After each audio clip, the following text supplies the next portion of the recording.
Also, what it means to be black in America, folks, is to have to deal with people who really don't quite understand us, don't understand what we do, don't understand and how important it is to get information right concerning us. You know, and I've worked in a lot of black media spaces, and I've always said that, you know what, I don't waste time with dealing with mainstream media on lots of stuff because for me, it is about the ability for us to be able to tell our story, and I always say that they'll never be able to, as I put it, out black me. That's how I always put it.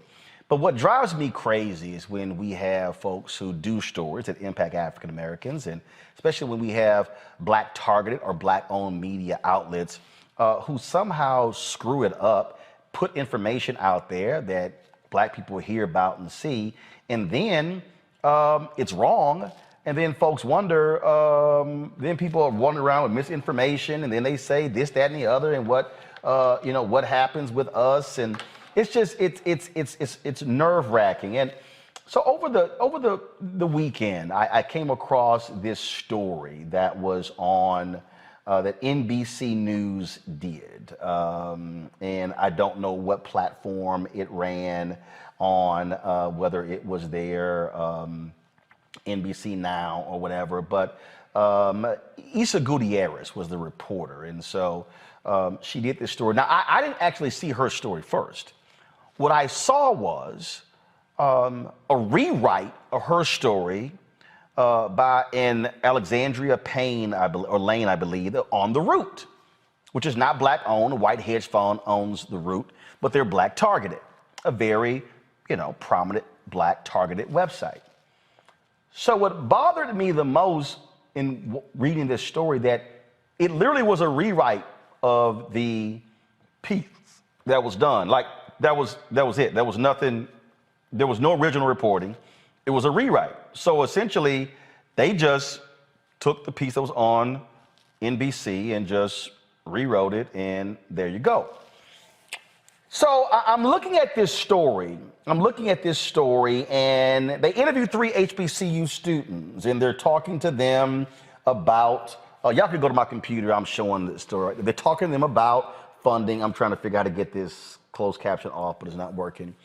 And so I'm watching the story, and they're talking about the housing conditions and the protests at Howard University.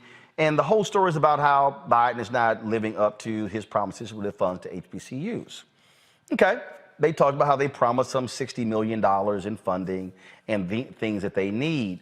And then, like right here, she talks to this Alabama A&M student. Go to this. Pull it up, please. Professors to offer different classes or more classes, we need better funding. We reached out to Howard University, and they said in part that they advertised additional housing for juniors and seniors and work hard to ensure those who...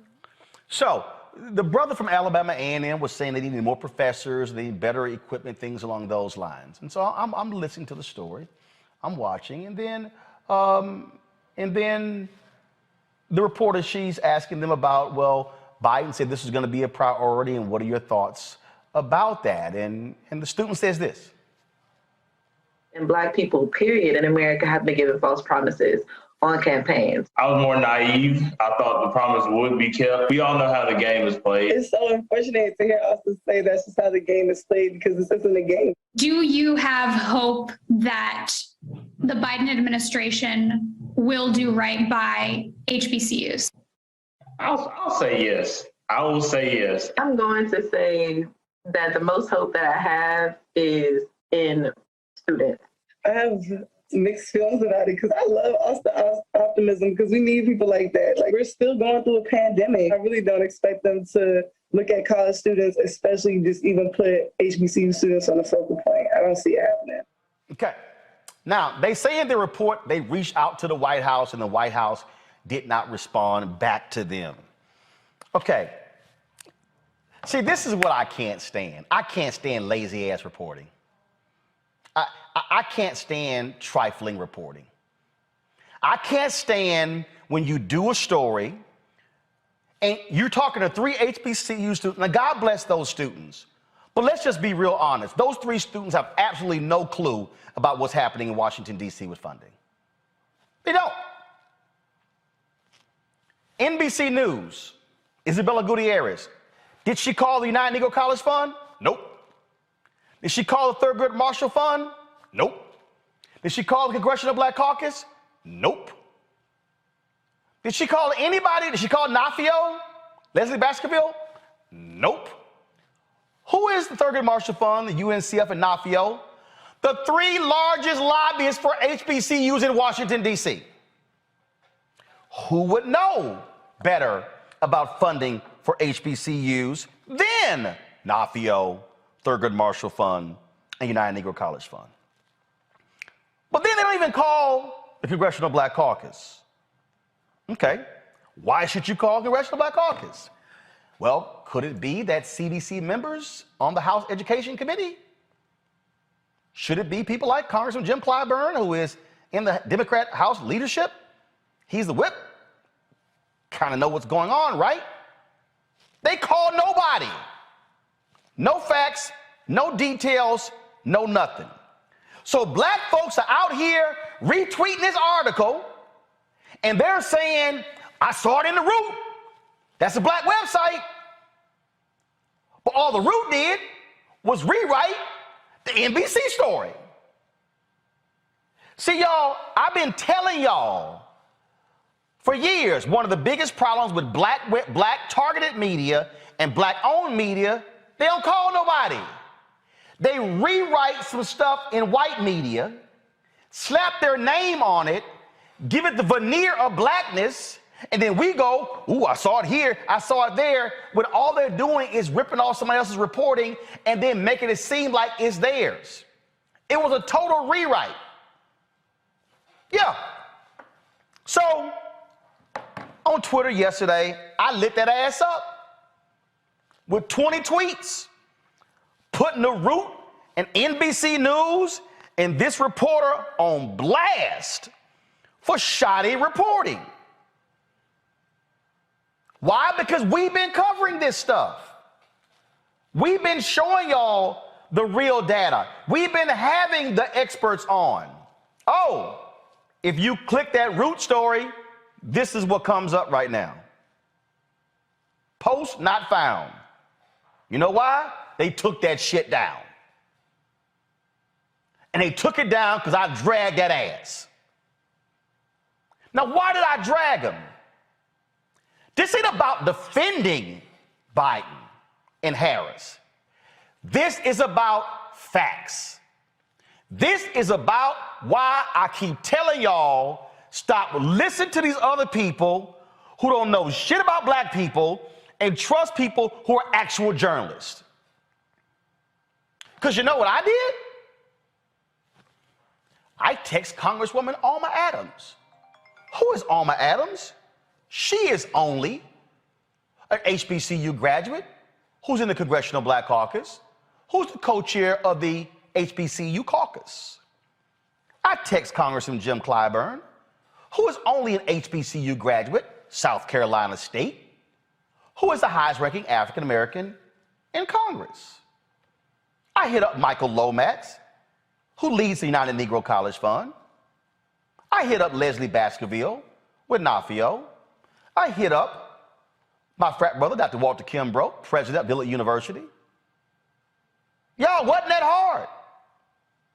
So, if everybody out here and y'all watching the rest of these people and they talk about HBCUs, what they not doing, And what we ain't got, now remember in the story, the young lady, and again, I'm not dissing her, she just don't know. She said, we in the middle of a pandemic and they don't care about HBCUs and what's going on. Remember what she said? That's what she said. Again, I'm not dissing her because y'all, she don't know. Please go to my computer. This, y'all, is a spreadsheet that Congressman Jim Clyburn sent me. What does it say at the top? COVID relief to HBCUs.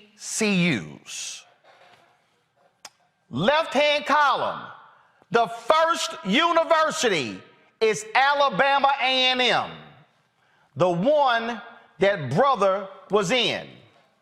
The first column, it says Cap 5 forgiveness. That column shows you the loan forgiveness the federal government did, the Biden administration did for HBCUs. Look at the bottom right here. $1,603,382,977.29. Y'all see the schools. Xavier, Winston-Salem State, Virginia Union, Tennessee State, Texas College, Spelman, on and on and on and on and on. Oh, let's now go to the CARES Act. This list, let me go ahead and zoom this in for y'all watching. This shows you right here, CARES Act, how much all of the HBCUs received. Alabama A&M, 9.1 million. Alabama State, 6.2 million, and go on down. 4.3, 6.7, 6.5, 3.6, on and on and on. The CARES Act was passed under this administration.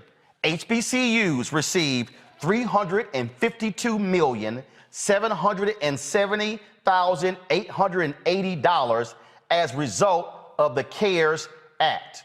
Y'all ain't done. Scroll over here. CARES Act 2.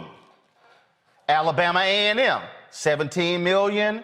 Alabama State, 12 million. Go on and on and on and on and on and on and on and on and on and on. CARES Act 2, HBCUs received $578,925,495. Y'all ain't done.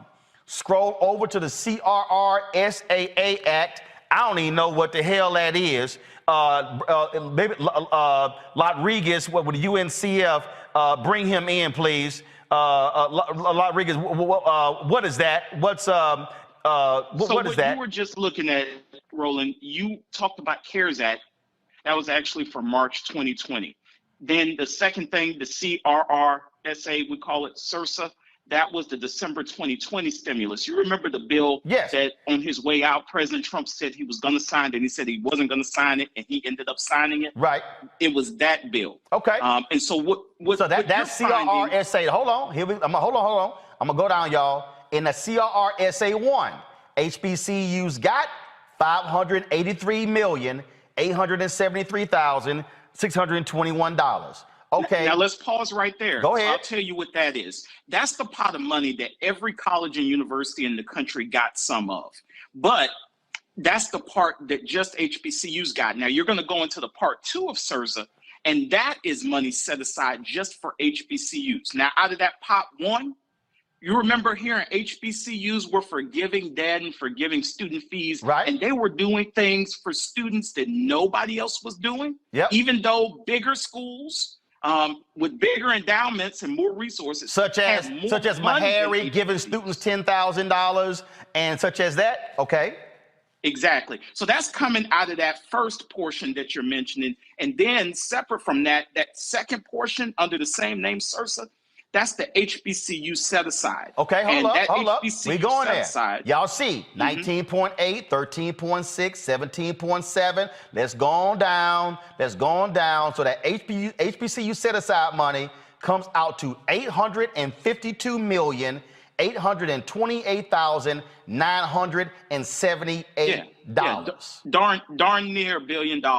And so that's money that we made the case to Congress. HBCU advocates, you mentioned Leslie Baxterville, Thurgood Marshall, United Negro College Fund, Michael Lomax. We made the case to Congress that if Black people are disproportionately impacted, you want to call us essential workers, but you're basically saying that we are more exposed, we have more pre-existing conditions, we're more impacted, then we should therefore get more of the stimulus money because we're more impacted.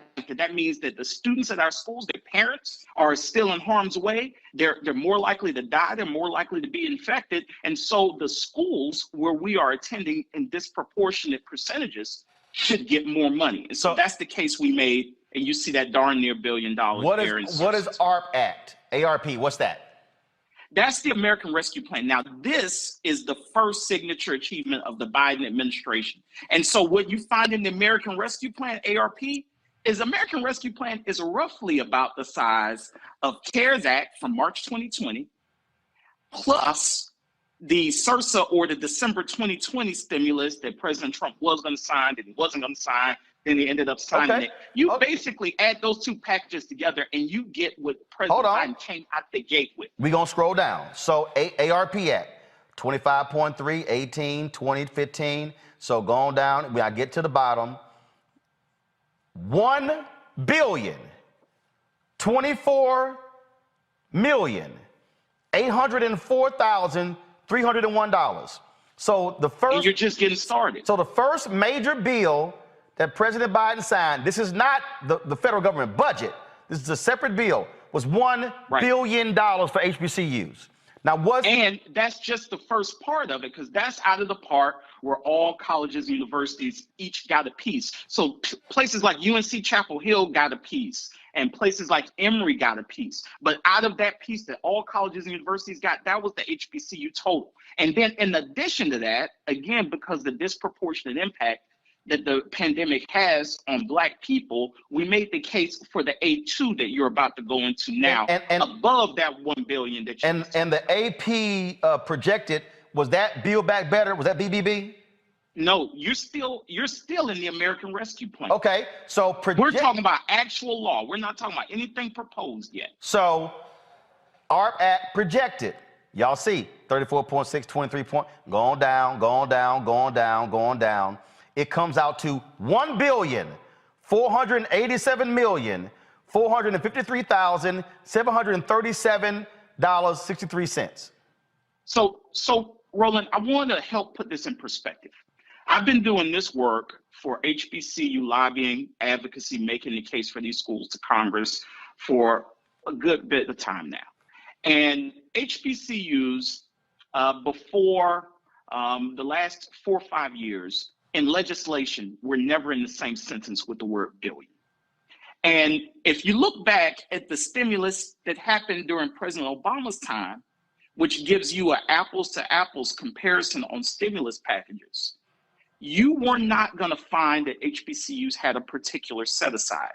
And so what you're seeing now is these schools are rising to the point where they are garnering more attention from public policy leaders and decision makers in Washington.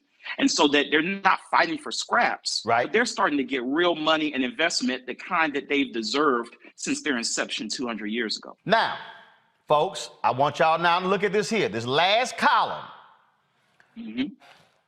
it shows you all of those bills broken down by how much each one of the schools got.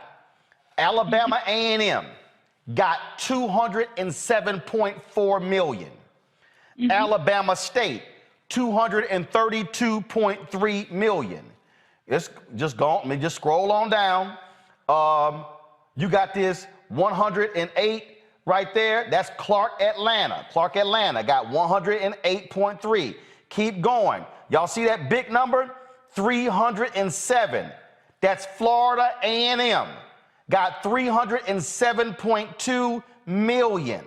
184, 111, keep going, all these numbers, you see that, y'all, I'm showing you actual numbers, okay? Actual numbers. Big number right there. Out of all of these bills, HBCUs got $6,484,989.92.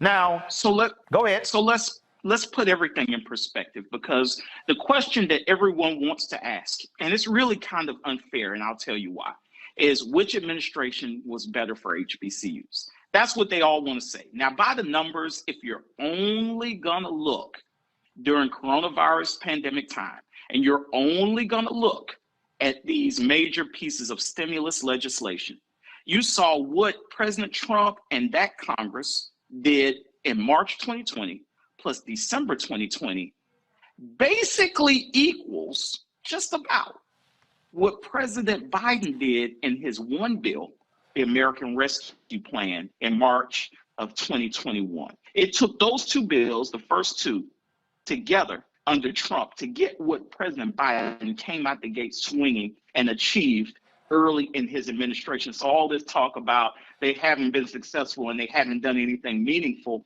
is just really some inside the beltway chatter. Now see, now I'm about to really mess y'all up.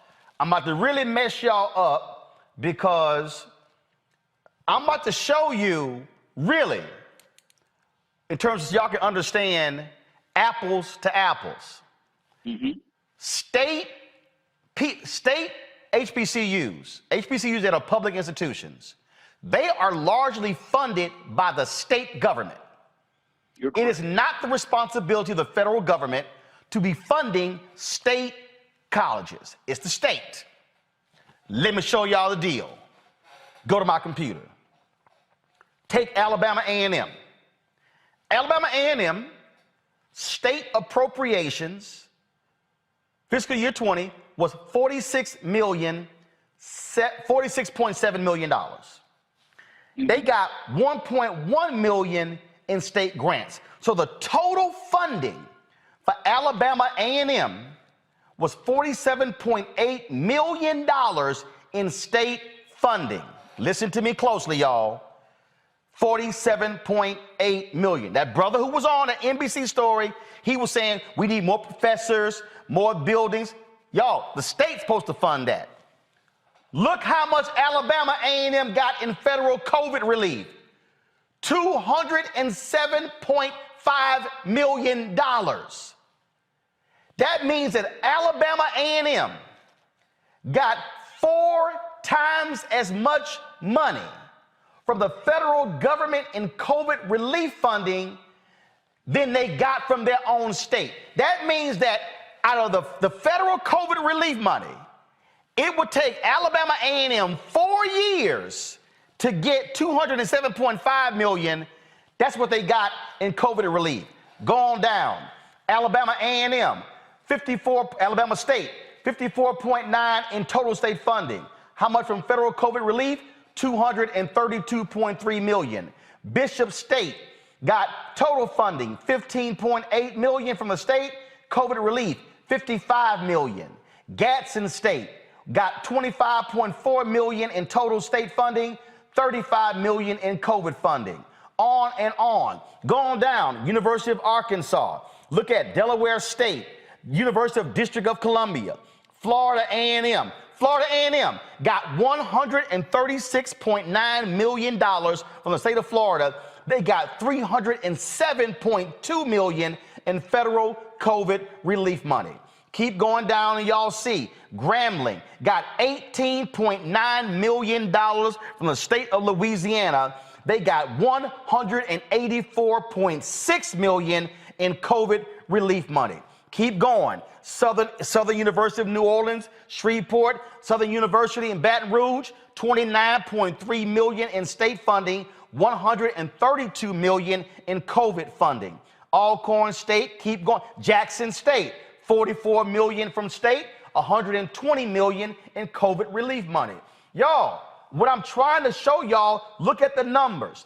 The numbers don't lie. These are actual numbers. This is a spreadsheet that we got from Congressman Jim Clyburn's office that is detailing the exact numbers. Tennessee State, $63.2 million from the state, $115.5 million from the federal government.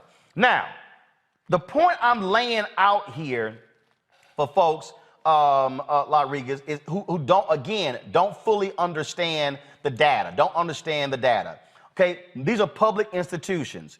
But now, explain to people who don't understand why they're not seeing private HBCUs on this list. So private HBCUs are not supposed to be funded by the state. You mentioned Alabama State and all kinds of other HBCUs whose names you know that have basically the state mentioned in them. They're funded by the state where they reside. And so the private institutions like my alma mater, Morehouse College, like Spelman College, like Dillard University, like Xavier University, they're not affiliated with the state and they don't get money from the state by and large. So the federal government helps all HBCUs, but the states, they are supposed to help those entities that they have procured. Those are institutions that they're supposed to caretake, just like the major teaching research intensive institutions that are the flagships of that state. The state takes care of them. And part of the problem over the years with HBCUs is that states have not taken care of their state-funded HBCUs the same way they've taken care of their what they call flagship. All of those institutions should be flagships, including those that are excellent at educating Black Americans. Okay, what about federal government? Okay, is the federal government precluded from giving money to private HBCUs? No. The federal government is the #1 funder in the country for all HBCUs, period. Okay, hold on. I need you to repeat that for the people who were not paying attention. The federal government is the #1 funder of all HBCUs in the country. And without the federal government, there's not a single one of the 100+ historically Black colleges and universities that can survive at all. So when you see this NBC News story that the Root then rewrote, when you see the AP story, the Newsweek story saying 45 billion was taken, no, explain to people that the initial bill that President Biden, Vice President Harris put up was $11 trillion. It got whittled down to 1.75. That means 90% of what they suggested get funded got taken out. What you find is a lot of naivete, and people don't want to go into the level of detail that they should. So you look at President Biden and Vice President Harris' proposals. They had two. There was one for infrastructure and there was one for families.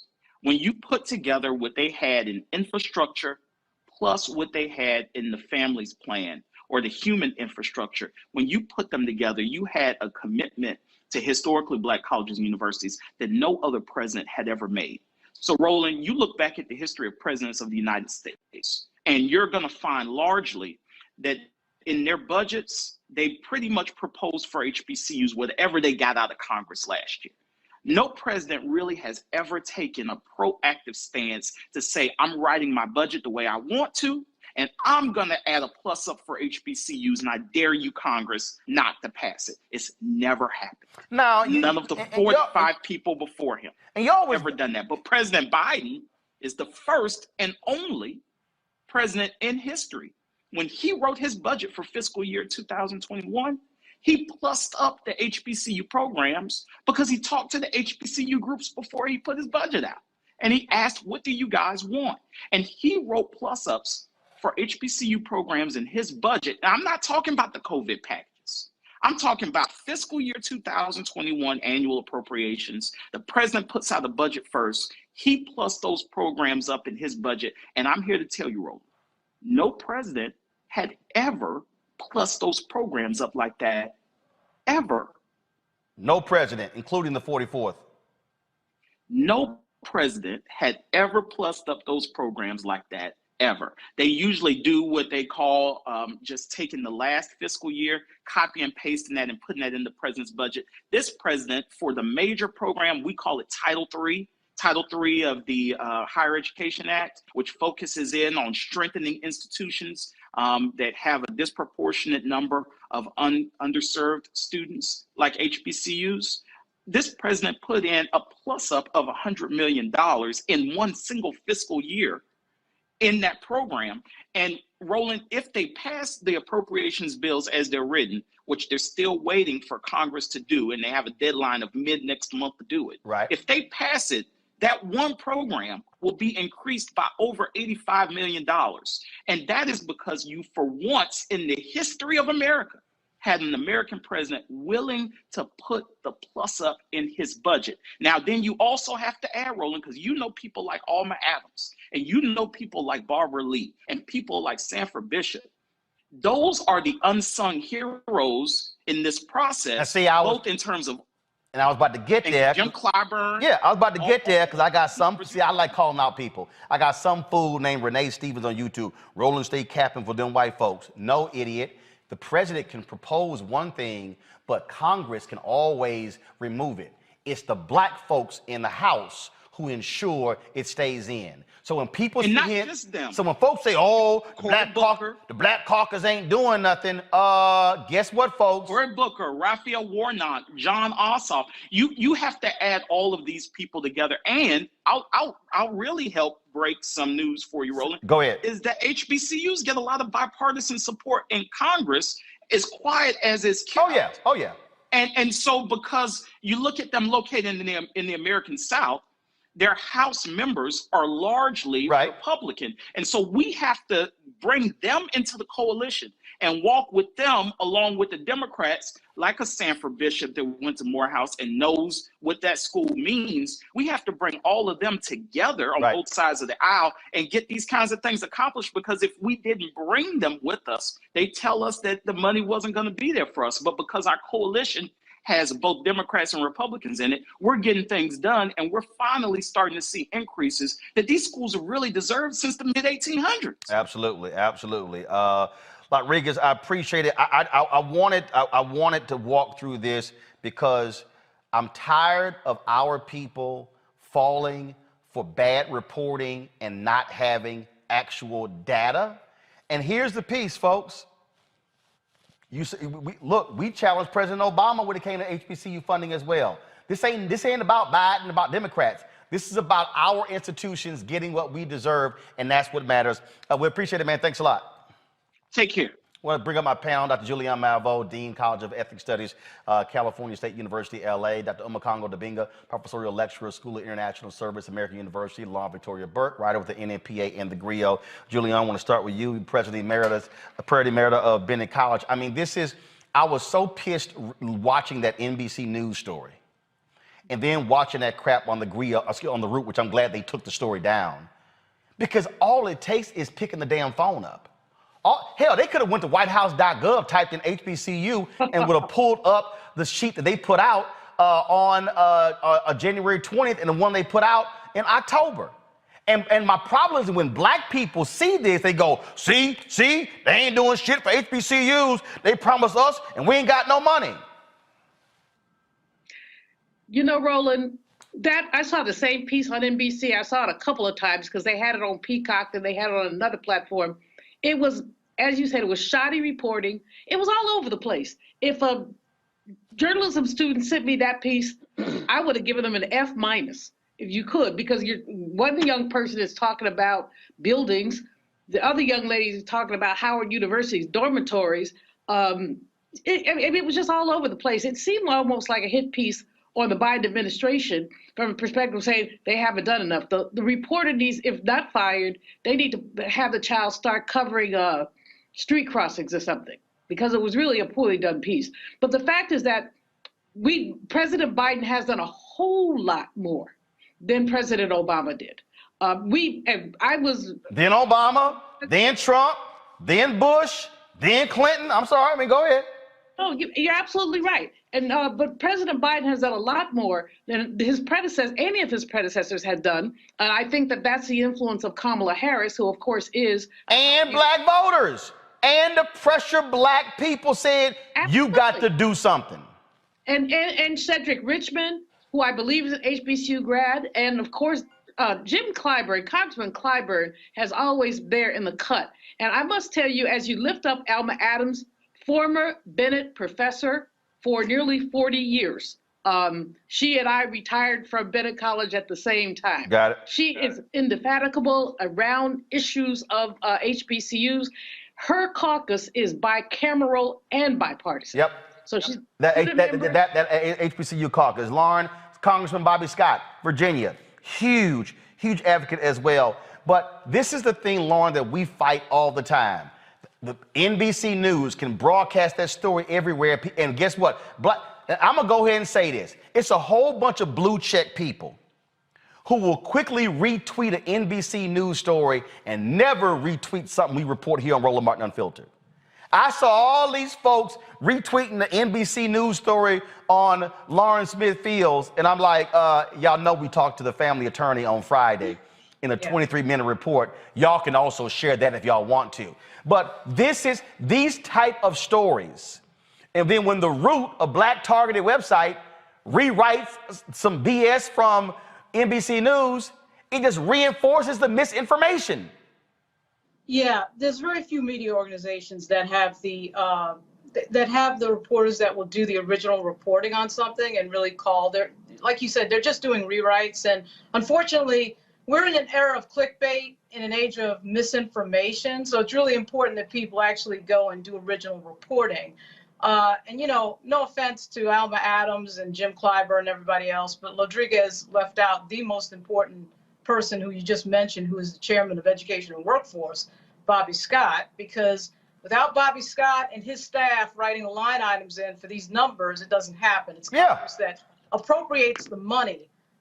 You know, we do have, you know, it was just mentioned, of course, Cedric Richmond, the connection there, but without Congress appropriating that type of money and agreeing to that appropriation, you know, I know a lot of pressure is on Joe Biden. Everybody keeps mentioning Joe Biden and wanting to criticize Joe Biden. Obviously, you need a president that's willing, but you need Congress to appropriate that cash. That's right.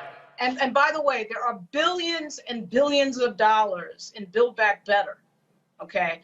And first of all, and look, our job now, Lauren, Build Back Better didn't get passed. Okay. So which means our job now is to say, all right, Biden and the Democrats, y'all had all this HBCU stuff in Build Back Better. Come up with some other bill to put the money in there. Right. For HBCUs, though, Build Back Better, of course, is huge. They're going to try to pass it in pieces. And once again, you're going to see Congressman Scott be the one who has to line item all of these billions and billions to get that through. Right. Their staff, that's the staff that is pushing all of that through. So the most important player in this actually is Bobby Scott. Yeah, I mean, but when people say HBCUs don't do it, I mean, I'm sorry that CBC members don't do anything. You have a CBC member, Bobby Scott, is the quarterback of all of this money. So I'm a Congo. It's interesting. Go to my computer again, y'all. 6.4 billion. $6,484,039,908.92. The president can propose. He can pontificate all day. The Constitution states any appropriations starts in the House, not the Senate. So for all the people who say CBC ain't shit, they ain't doing shit, you do not get this $6.4 billion unless the CDC fights for it. Absolutely. Look, man, I taught 3 classes at American University today, and I just sat down for a half-hour class on this stuff, and I've been schooled, man, and it's amazing. People will always want to come at the CBC first before they go to anybody else. Right. And one of the things that really bothers me is that I've heard Biden speak about this. I've heard Vice President Harris, but I feel like when we talk about some of the messaging issues that they have, I don't know if this sounds petty or something, but part of their communication teams, man, they need to actively go after these folks who are putting out this misinformation and I would say disinformation like you've just done. Because these pieces, NBC, this is a hit piece. People are looking at any opportunity to go at Biden and his black agenda. And look, you, like you said, you talk good. I mean, if you do good, I'm going to talk about you. You do bad, I'm going to talk about you. You are as critical as Biden as you are praiseworthy when he does things worthy of praise. And this is one of them. And all of the CBC leaders who have led this need to be commended, but the Biden administration needs to do a better job at hitting these types of organizations, the NBCs of the world, the Roots of the world, putting out this disinformation, because he can't come at it. Vice President Harris can't come at it, but that communications team's got to do a better job of checking this stuff on a daily basis. And before I go to break, to your particular point there, and I appreciate the White House sending me this, but this release that they sent me is a perfect example of what's a waste of paper. They sent me Biden-Harris investments in HBCUs yielding sweet fruit. And they go on in here, and this is the biggest mistakes that these people make. They put in here more than $5.8 billion to HBCUs. The investments enable these colleges and universities to shift from classroom and laboratory-centered learning to virtual learning, blah, blah, blah, blah, blah. And then you go on, and then you go on, and more verbiage, and more verbiage, and more verbiage, and more verbiage, and more verbiage, and more verbiage. Then they get down to HBCUs, produce this, produce that, produce this, produce that. Then they got more verbiage, more verbiage, more verbiage, more verbiage. Now we got some quotes. We got more verbiage. We see unprecedented 5.8 billion again, and more verbiage. Okay, so here's my problem, okay? And I got it. And I'm not slamming Leslie and Sonia. They got the names at the bottom of this. But here's the problem. Here's the problem. The White House sent me to this. Joe Madison says that you got to put it where the goats can get it. Right. That's right. You got to say, for example, Alabama A&M got 48 million from the state, 207 million from the federal government. You got to break that thing down. This don't do it, y'all. I'm just letting y'all know. It's a historic investment in HBCUs. They don't mean nothing. Headline. They don't mean nothing. They don't mean nothing. You got to. Who wrote that release didn't go to J school. No.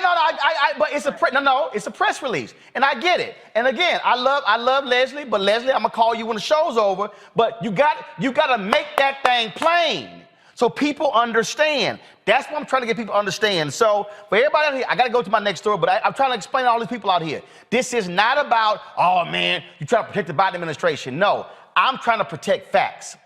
And so right now, y'all can go out with the real facts now. I put the spreadsheet. I'm going to put it on social media. So everybody out there, oh no, man, oh no. You got the actual hardcore numbers. So I'm not playing this game again. And I am going to pull up the data of what the Biden folks had in the Build Back Better plan. I have it right here, but I'm doing it another day. And I'm going to say, now we have a target of what now to fight for.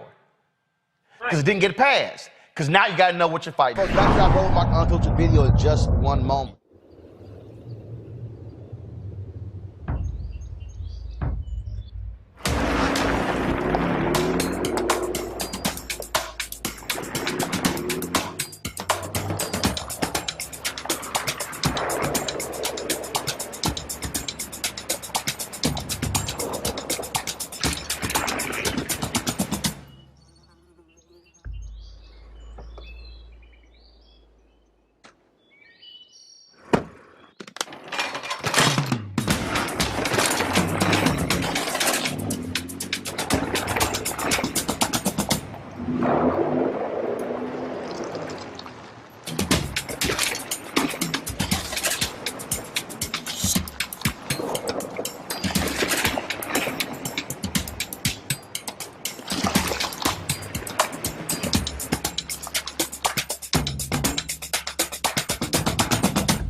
Time to be smart. Roland Martin's doing this every day. Oh, no punches! Thank you, Roland Martin, for always giving voice to the issues. Look for Roland Martin in the whirlwind, to quote Marcus Garvey again. The video looks phenomenal, so I'm really excited to see it on my big screen. Support this man, Black Media. He makes sure that our stories are told. See, there's a difference between Black Star Network and Black-owned media and something like CNN. I got to defer to the brilliance of Dr. Carr and to the brilliance of the Black Star Network. I am rolling with Roland all the way. Honored to be on a show that you own. A Black man owns the show. Folks, Black Star Network is here. I'm real revolutionary right now. Roland was amazing on that. Stay Black. I love y'all. I can't commend you enough about this platform that you've created for us to be able to share who we are, what we're doing in the world, and the impact that we're having. Let's be smart. Bring your eyeballs home. You can't be Black-owned media and be scared. You dig?